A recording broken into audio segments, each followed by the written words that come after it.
Hello, जय हिंद, नमस्कार दोस्तों। स्वागत है आपका अपने चैनल कलाम एजुकेशन क्लासेस पर। दोस्तों, हम इस क्लास में करने वाले हैं आरआरबी एनटीपीसी 2024-25 से संबंधित जीके जीएस का प्रैक्टिस सेट। दोस्तों, इस क्लास में हम रेलवे में पूछे गए अभी तक के जितने भी जीके जीएस के क्वेश्चन पूछे गए हैं उन क्वेश्चनों को करने वाले हैं। साथ में दोस्तों नए एक्सपेक्टेड क्वेश्चंस क्या बन सकते हैं उन क्वेश्चनों को भी हम इस क्लास में दोस्तों करने वाले हैं। इसलिए दोस्तों क्लास आपके लिए बहुत ज़्यादा इम्पोर्टेंट होने वाली है। तो चलिए दोस्तों अपने क्लास को शुरू करते हैं। उससे पहले दोस्तों अगर आप रेलवे एनटीपीसी या रेलवे के किसी भी एग्जाम्स की तैयारी कर रहे हैं तो दोस्तों रेलवे की प्रीवियस ईयर बुक्स ये 4 आपके पास होना बहुत ज़रूरी है, जिनमें दोस्तों आपको railway maths, railway reasoning, railway general studies व रेलवे जनरल साइंस। दोस्तों आपको चारों बुक्स अगर आपको चाहिए तो आपको 99 रुपीज़ में चारों बुक्स की पीडीएफ्स मिल जाएंगी। अगर आपको इनकी पीडीएफ्स चाहिए तो आप इस व्हाट्सएप नंबर से दोस्तों हमसे कांटेक्ट कर सकते हैं। हम आपको दोस्तों मात्र 99 रुपीज़ में इन चारों बुक्स की ई बुक्स यानी दोस्तों पीडीएफ प्रोवाइड करा देंगे। तो चलिए दोस्तों अब अपनी क्लास को शुरू करते हैं। पहला क्वेश्चन है, सशस्त्र सीमा बल एसएसबी के नए महानिदेशक कौन बने हैं। दोस्तों करंट का क्वेश्चन है, हाल ही में एसएसबी यानी दोस्तों सशस्त्र सीमा बल के नए महानिदेशक कौन बने हैं। ऑप्शन है अमृत मोहन प्रसाद, राहुल रसगोत्रा, अनीश दयाल सिंह या दोस्तों दलजीत सिंह चौधरी। दोस्तों राइट आंसर होगा इसका ऑप्शन नंबर ए। दोस्तों एसएसबी के नए महानिदेशक दोस्तों अमृत मोहन प्रसाद बने हैं। दोस्तों बात करते हैं हम एसएसबी की। दोस्तों अगर हम एसएसबी की बात करें तो दोस्तों इसकी स्थापना 15 मार्च 1963 में की गई थी। कब दोस्तों? 15 मार्च 1963 में दोस्तों एसएसबी की दोस्तों स्थापना की गई थी। वहीं दोस्तों जो इसका पहला नाम था वो था दोस्तों विशेष सेवा ब्यूरो, लेकिन दोस्तों इसका नाम बदलकर 2007 में इसका नाम बदलकर दोस्तों एसएसबी यानी दोस्तों सशस्त्र सीमा बल कर दिया गया था। और दोस्तों एसएसबी दिवस प्रति वर्ष 20 दिसंबर को दोस्तों सेलिब्रेट किया जाता है। आपको दोस्तों यह जानकारी इसके बारे में पता होनी चाहिए। वहीं दोस्तों जो एसएसबी फोर्स है ये दोस्तों नेपाल व भूटान की सीमा पर दोस्तों तैनात रहती है, आपको याद रखना है। और इसके जो नए महानिदेशक बने हैं वो दोस्तों अमृत दोस्तों मोहन प्रसाद बने हैं। ऑप्शन ए बिल्कुल राइट आंसर हो जाएगा। अगला क्वेश्चन है दोस्तों, 63वें सुब्रतो कप अंतरराष्ट्रीय फुटबॉल टूर्नामेंट का आयोजन कहां किया गया है। इंपॉर्टेंट है दोस्तों 2024 में दोस्तों 63वें सुब्रतो कप अंतरराष्ट्रीय फुटबॉल टूर्नामेंट का आयोजन दोस्तों किस शहर में या दोस्तों कहां पर किया गया है। दोस्तों अगर हम बात करें सुब्रतो कप की तो ये दोस्तों फुटबॉल से संबंधित है। आपसे पहला ही क्वेश्चन दोस्तों ये पूछा जा सकता है सुब्रतो कप का संबंध किस खेल से है, तो वो दोस्तों फुटबॉल से इसका संबंध है। और दोस्तों जो इसका 63वां दोस्तों आयोजन किया गया है वो दोस्तों नई दिल्ली के अंदर किया गया है। कहां पर दोस्तों? इसका दोस्तों 63वां सुब्रतो कप का आयोजन दोस्तों नई दिल्ली के अंदर किया गया है। वहीं दोस्तों जो इसका विनर रहा है वो दोस्तों मणिपुर टीजी इंग्लिश स्कूल दोस्तों इसका दोस्तों 2024 का विनर रहा है। और इसका आयोजन दोस्तों नई दिल्ली के अंतर्गत किया गया है। ऑप्शन नंबर फर्स्ट दोस्तों नई दिल्ली बिल्कुल राइट आंसर हो जाएगा।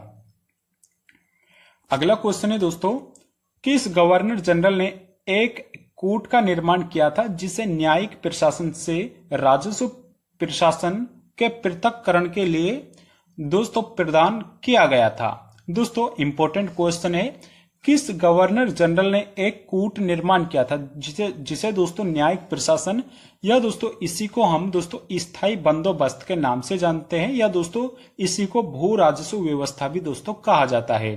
तो ये दोस्तों कॉर्नवालिस के समय में दोस्तों 1793 में दोस्तों इसको लागू किया गया था। कब दोस्तों?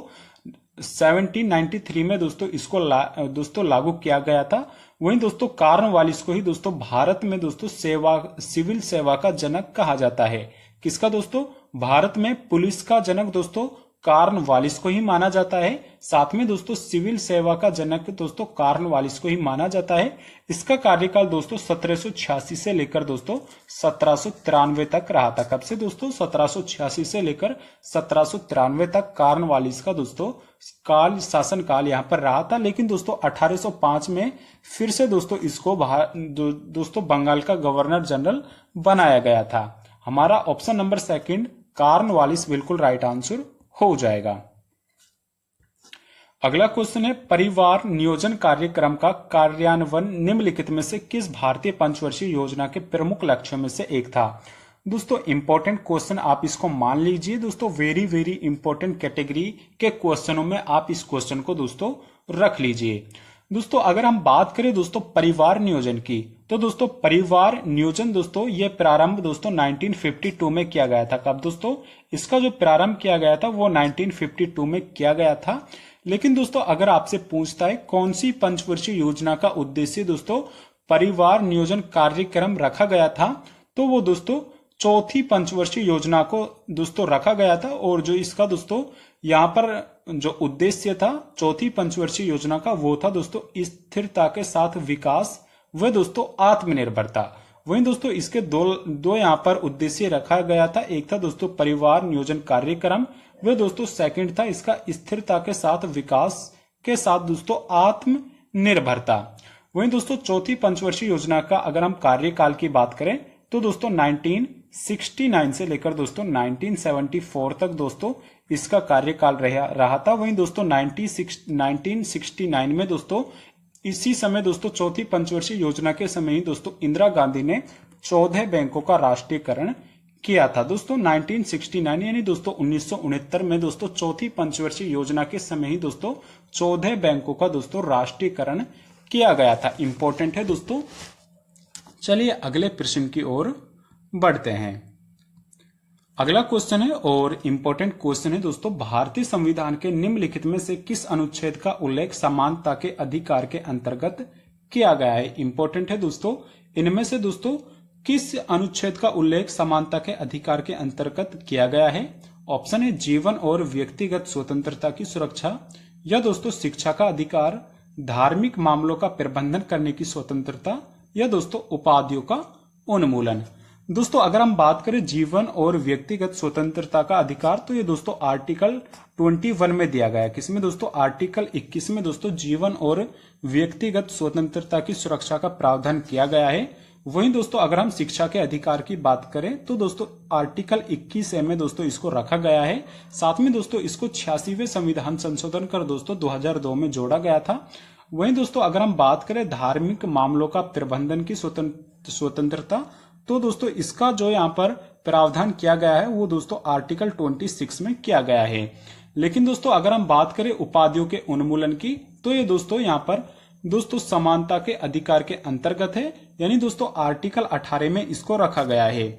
दोस्तों अगर हम बात करें समानता के अधिकार की, तो दोस्तों आर्टिकल 14 से लेकर 18 तक दोस्तों इनको रखा गया है। तो दोस्तों हमारा ऑप्शन नंबर 4 उपाधियों का उन्मूलन बिल्कुल राइट आंसर हो जाएगा। अगला क्वेश्चन है दोस्तों, तपन कुमार पटनायक ने निम्नलिखित में से किस नृत्य शैली में संगीत नाटक अकादमी पुरस्कार जीता है? इंपॉर्टेंट है दोस्तों, तपन कुमार पटनायक ने निम्नलिखित में से किस नृत्य शैली में संगीत नाटक अकादमी पुरस्कार दोस्तों जीता गया है? और ये दोस्तों इन्होंने दोस्तों 2022 में जीता था। कब दोस्तों? 2022 में तपन कुमार पटनायक ने दोस्तों संगीत नाटक अकादमी पुरस्कार जीता। और ये दोस्तों इनको छऊ के लिए प्रदान किया गया है। किसके लिए दोस्तों? छऊ के लिए। तपन कुमार पटनायक का संबंध दोस्तों छऊ से हो जाएगा। दोस्तों ये एक दोस्तों लोक नृत्य है। लेकिन दोस्तों अगर हम बात करें सत्रिया की, कुचिपुड़ी की, वे दोस्तों ओडिसी की, तो ये दोस्तों तीनों ही शास्त्रीय नृत्य हो जाएंगे। दोस्तों अगर हम बात करें छऊ से संबंधित अन्य दोस्तों कलाकारों की, तो दोस्तों गोपाल प्रसाद दुबे दोस्तों छऊ से संबंधित है। वहीं अगर आपसे पूछता है ब्रजेंद्र कुमार दोस्तों पटनायक, इनका संबंध भी दोस्तों छऊ से ही हो जाएगा। ऑप्शन नंबर 3 दोस्तों छऊ हमारा बिल्कुल राइट आंसर हो जाएगा। अगला क्वेश्चन है, निम्नलिखित में से कौन सा भारत में अर्ध न्यायिक निकायों यानी दोस्तों क्वेसी जुडिशियल बॉडीज का एक उदाहरण है? दोस्तों इनमें से कौन सी संस्था यानी दोस्तों एक अर्ध न्यायिक निकायों के अंतर्गत आती है? ऑप्शन है दोस्तों क्षेत्रीय परिषद, अंतरराज्यीय परिषद, या दोस्तों राज्य उपभोक्ता विवाद निवारण आयोग, या फिर दोस्तों सर्वोच्च न्यायालय। दोस्तों अगर हम बात करें सर्वोच्च न्यायालय की, तो ये दोस्तों एक दोस्तों न्यायिक निकाय यानी दोस्तों पूर्ण न्यायिक निकाय है दोस्तों सर्वोच्च न्यायालय। वहीं दोस्तों अगर हम बात करें क्षेत्रीय परिषद की, तो ये दोस्तों ये भी पूर्ण न्यायिक निकाय है। वहीं दोस्तों अंतरराज्यीय परिषद ये भी दोस्तों एक पूर्ण न्यायिक निकाय है। लेकिन दोस्तों राज्य उपभोक्ता विवाद निवारण आयोग ये दोस्तों एक अर्ध न्यायिक निकाय के अंतर्गत आता है। इसकी स्थापना दोस्तों 1988 में की गई। कब दोस्तों? 1988 में इसकी स्थापना की गई थी। वहीं दोस्तों इसकी स्थापना अधिनियम उपभोक्ता संरक्षण अधिनियम के अंतर्गत दोस्तों 1986 के एक्ट के द्वारा दोस्तों इसकी स्थापना 1988 में की गई थी। अगला क्वेश्चन है, एक खेल के दौरान एक मानक आइस हॉकी टीम में कितने खिलाड़ी होते हैं जब कोई ओवर टाइम या पेनल्टी ना हो? यानी दोस्तों ऑन फील्ड आपसे यहां पर खिलाड़ी पूछ रहा है दोस्तों आइस हॉकी में कितने खिलाड़ी एक टीम में होते हैं? ऑप्शन है दोस्तों 6 खिलाड़ी, 5 खिलाड़ी, 7 खिलाड़ी, या दोस्तों 4 खिलाड़ी। दोस्तों अगर हम आइस हॉकी की बात करें तो ये दोस्तों कनाडा का दोस्तों यहाँ पर राष्ट्रीय खेल है। किस देश का दोस्तों? कनाडा का राष्ट्रीय खेल है। और इसमें दोस्तों प्रत्येक दोस्तों यानी दोस्तों 6 खिलाड़ी इसमें होते हैं। ऑप्शन नंबर फर्स्ट दोस्तों 6 खिलाड़ी हमारा बिल्कुल राइट आंसर दोस्तों हो जाएगा। अगला क्वेश्चन है, बारदोली सत्याग्रह निम्नलिखित में से किस वर्ष में हुआ था? दोस्तों बारदोली सत्याग्रह दोस्तों हमारा दोस्तों एक इंपॉर्टेंट यहाँ पर दोस्तों आंदोलन हो जाएगा। दोस्तों 1928 में ये दोस्तों गुजरात राज्य में दोस्तों सत्याग्रह बारदोली सत्याग्रह दोस्तों हुआ था। वहीं दोस्तों जो इसका नेतृत्व किया था वो दोस्तों सरदार वल्लभ भाई पटेल के द्वारा किया गया था। वहीं दोस्तों जो सरदार वल्लभ भाई पटेल थे दोस्तों भारत के पहले उप प्रधानमंत्री बने थे। क्या दोस्तों? भारत के पहले उप प्रधानमंत्री दोस्तों सरदार वल्लभ भाई पटेल ही बने थे। और दोस्तों जो सरदार की उपाधि दी थी वो दोस्तों सरदार वल्लभ भाई पटेल को दोस्तों बारदोली की महिलाओं के द्वारा ही दी गई थी। वहीं दोस्तों हमारा राइट आंसर हो जाएगा ऑप्शन नंबर थर्ड 1928 में दोस्तों बारदोली सत्याग्रह दोस्तों यहां पर हुआ था। ऑप्शन नंबर थर्ड हमारा बिल्कुल राइट आंसर हो जाएगा। अगला क्वेश्चन है, भारत में शुंग वंश के संस्थापक कौन थे? दोस्तों इंपॉर्टेंट क्वेश्चन है, भारत में शुंग वंश के संस्थापक कौन थे? ऑप्शन है कण्वा, पुष्यमित्र, देवभूति, या दोस्तों वसुमित्र। दोस्तों अगर हम बात करें शुंग वंश की तो दोस्तों मौर्य वंश के अंतिम शासक दोस्तों बृहद्रथ के दोस्तों एक सेनापति थे दोस्तों पुष्यमित्र शुंग। दोस्तों पुष्यमित्र शुंग ने बृहद्रथ की हत्या की और उसके बाद में दोस्तों उन्होंने शासन अपने हाथ में ले लिया। और दोस्तों जो इन्होंने अपनी राजधानी बनाई थी वो दोस्तों पटना को बनाई थी। यानी दोस्तों उस समय दोस्तों ये पाटलिपुत्र हुआ करती थी। क्या दोस्तों? उस समय पाटलिपुत्र हुआ करती थी। पाटलिपुत्री दोस्तों यहाँ पर पुष्यमित्र ने दोस्तों अपनी राजधानी बनाई थी। और दोस्तों जो शुंग वंश का अंतिम यहाँ पर दोस्तों जो शासक हुआ वो हुआ दोस्तों यहाँ का कौन सा दोस्तों? देवभूति। दोस्तों शुंग वंश के अंतिम शासक देवभूति हुए और इनकी भी हत्या दोस्तों किसके द्वारा? दोस्तों वासुदेव के द्वारा कर दी गई थी। किसके द्वारा? वासुदेव के द्वारा इनकी हत्या कर दी गई। और वासुदेव ने दोस्तों इनकी हत्या कर किस वंश की स्थापना की? तो इन्होंने दोस्तों कण्व वंश की स्थापना की। आप देख सकते हैं दोस्तों भारत में शुंग वंश की स्थापना पुष्यमित्र शुंग ने दोस्तों बृहद्रथ की हत्या करके दोस्तों शुंग वंश की स्थापना की। और जो शुंग वंश की जो अंतिम शासक था देवभूति दोस्तों उसकी हत्या कर दोस्तों वासुदेव ने कण्व वंश की स्थापना की थी। इंपॉर्टेंट है दोस्तों, आपको याद रखना है। अगला क्वेश्चन है, लोक नृत्य खोरिया या फिर दोस्तों इसको खेरिया भी बोला जाता है का संबंध निम्नलिखित में से किस राज्य से है? दोस्तों खेरिया नृत्य का संबंध किस राज्य से है? ऑप्शन है हरियाणा से, महाराष्ट्र से, असम से, या दोस्तों पश्चिम बंगाल से। दोस्तों पहले हम बात करेंगे पश्चिम बंगाल की। तो दोस्तों यहाँ का बाउल नृत्य कौन सा? दोस्तों बाउल नृत्य। साथ में दोस्तों गंभीरा नृत्य कौन सा? दोस्तों गंभीरा नृत्य। ये भी दोस्तों वेस्ट बंगाल में किया जाता है। वहीं दोस्तों अगर हम बात करें असम की तो दोस्तों कोनाई नृत्य, झुमुरा नृत्य, ये दोस्तों साथ में दोस्तों नट पूजा। दोस्तों नट पूजा भी असम, ये भी दोस्तों असम का एक नृत्य हो जाएगा। वहीं दोस्तों महाराष्ट्र की अगर हम बात करें तो दोस्तों लावणी नृत्य, कोली नृत्य, तमाशा नृत्य, ये दोस्तों महाराष्ट्र राज्य में किया जाता है।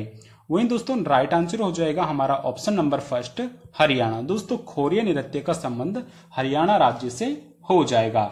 वहीं दोस्तों अगर हम कुछ अन्य हरियाणा के अन्य उत्सवों की बात करें, लोक नृत्यों की बात करें, तो दोस्तों झूमर नृत्य हरियाणा में सेलिब्रेट किया जाता है। फाग नृत्य दोस्तों हरियाणा में सेलिब्रेट किया जाता है। धमाल नृत्य दोस्तों हरियाणा में सेलिब्रेट किया जाता है। साथ में दोस्तों लूर और गुग्गा लोक नृत्य, ये दोस्तों हरियाणा में दोस्तों सेलिब्रेट किए जाते हैं। इंपॉर्टेंट है दोस्तों, 100% इन्हीं से दोस्तों आपसे एक क्वेश्चन पूछ लिया जाएगा।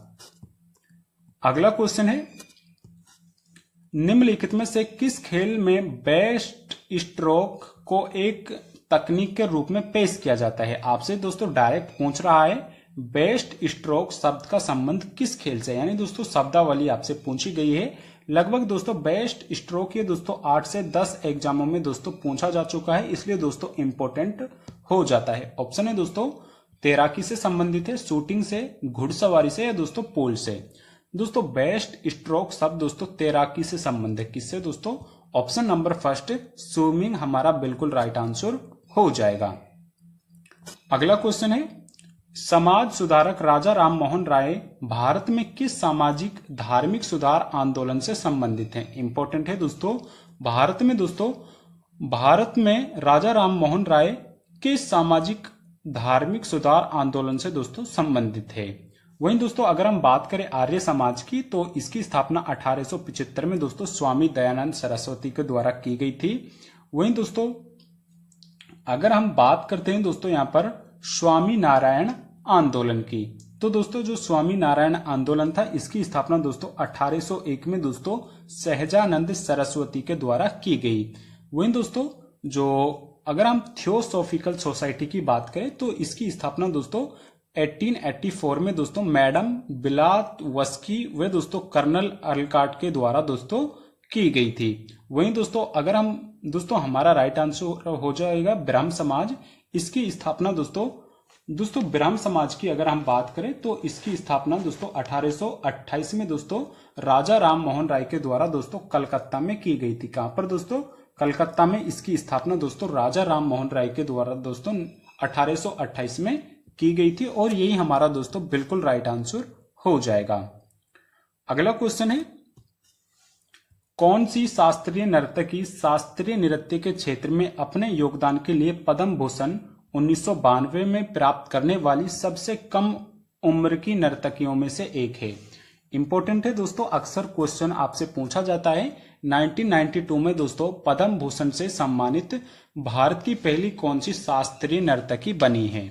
ऑप्शन है दोस्तों रुक्मणी देवी अरुंडेल, मल्लिका साराभाई, सोनल मानसिंह, या दोस्तों अलारेम वल्ली। तो दोस्तों राइट आंसर होगा इसका ऑप्शन नंबर सी, दोस्तों सोनल मानसिंह। दोस्तों सोनल मानसिंह को 1992 में दोस्तों पद्म भूषण से दोस्तों सम्मानित किया गया था, और ये भारत की दोस्तों पहली दोस्तों शास्त्रीय नर्तकी बनी थी जिनको पद्म भूषण से 1992 में दोस्तों सबसे कम उम्र में दोस्तों नर्तकियों में से जिसे दोस्तों सम्मानित किया गया था। वहीं दोस्तों इसको 2003 में दोस्तों पद्म विभूषण से भी दोस्तों सम्मानित किया गया था, और ये दोस्तों पहली महिला नृत्यांगना थी जिनको दोस्तों 2003 में पद्म विभूषण से सम्मानित किया गया था। हमारा ऑप्शन दोस्तों सोनल मानसिंह बिल्कुल राइट आंसर हो जाएगा। साथ में दोस्तों सोनल मानसिंह दो शास्त्रीय नृत्यों से जुड़ी हुई है, एक है दोस्तों भरतनाट्यम, वहीं दोस्तों दूसरा है ओडिसी। इंपॉर्टेंट है दोस्तों क्योंकि ये दो शास्त्रीय नृत्यों से दोस्तों जुड़ी हुई है। अगला है दोस्तों हरित क्रांति ग्रीन रिवॉल्यूशन के संबंध में HVY का पूर्ण रूप क्या है? दोस्तों अगर हम हरित क्रांति की बात करें तो भारत में दोस्तों 1966-67 के समय में दोस्तों इसकी शुरुआत की गई थी, और दोस्तों जो हरित क्रांति से दोस्तों हमारे जो दोस्तों देश में खाद्यान्न फसलों में बहुत ही ज्यादा यहाँ पर दोस्तों फर्क देखने को मिला था, और दोस्तों हम दोस्तों हरित क्रांति के बाद में दोस्तों एक आत्मनिर्भर बन गए थे। वहीं दोस्तों जो HVY का दोस्तों पूर्ण रूप है वो हो जाएगा दोस्तों हाई यील्डिंग वेराइटीज। दोस्तों हाई यील्डिंग वेराइटीज इसका बिल्कुल राइट आंसर हो जाएगा। अगला क्वेश्चन है दोस्तों, निम्नलिखित में से कौन नाइटिंगेल ऑफ इंडिया के नाम से लोकप्रिय थी? इंपॉर्टेंट है दोस्तों, कौन सी दोस्तों इनमें से नाइटिंगेल ऑफ इंडिया दोस्तों उसके नाम से दोस्तों जानी जाती थी? ऑप्शन है सरोजनी नायडू, बेरिल मार्करम, या दोस्तों इंदिरा गांधी, या दोस्तों मार्केट थेचर। दोस्तों अगर हम नाइटिंगेल ऑफ इंडिया की बात करें तो दोस्तों सरोज नायडू को जाना जाता था। दोस्तों सरोज नायडू को भारत की कोकिला भी कहा गया है। साथ में ये दोस्तों भारत की पहली राज्यपाल भी बनी उत्तर प्रदेश की। कहां की दोस्तों? भारत की पहली उपराज्यपाल जो महिला थी वो दोस्तों सरोजनी नायडू ही बनी उत्तर प्रदेश की। वहीं दोस्तों 1925 में इन्होंने दोस्तों कांग्रेस के दोस्तों 1925 के कांग्रेस के कानपुर अधिवेशन में दोस्तों अध्यक्षता भी की थी। 1925 में पहली भारतीय महिला बनी थी जिन्होंने दोस्तों पहली बार कांग्रेस अधिवेशन की दोस्तों अध्यक्षता की थी। कब दोस्तों? 1925 में। हमारा ऑप्शन नंबर फर्स्ट दोस्तों सरोजनी नायडू बिल्कुल राइट आंसर हो जाएगा। अगला क्वेश्चन है, निम्नलिखित में से कौन सा देश सार्क का सदस्य नहीं है? इंपॉर्टेंट है दोस्तों, इनमें से कौन सा देश है जो कि दोस्तों सार्क का सदस्य नहीं है? दोस्तों अगर हम सार्क की बात करें तो दोस्तों जो इसका हेडक्वार्टर है वो दोस्तों काठमांडू नेपाल में स्थित है। कहां पर दोस्तों?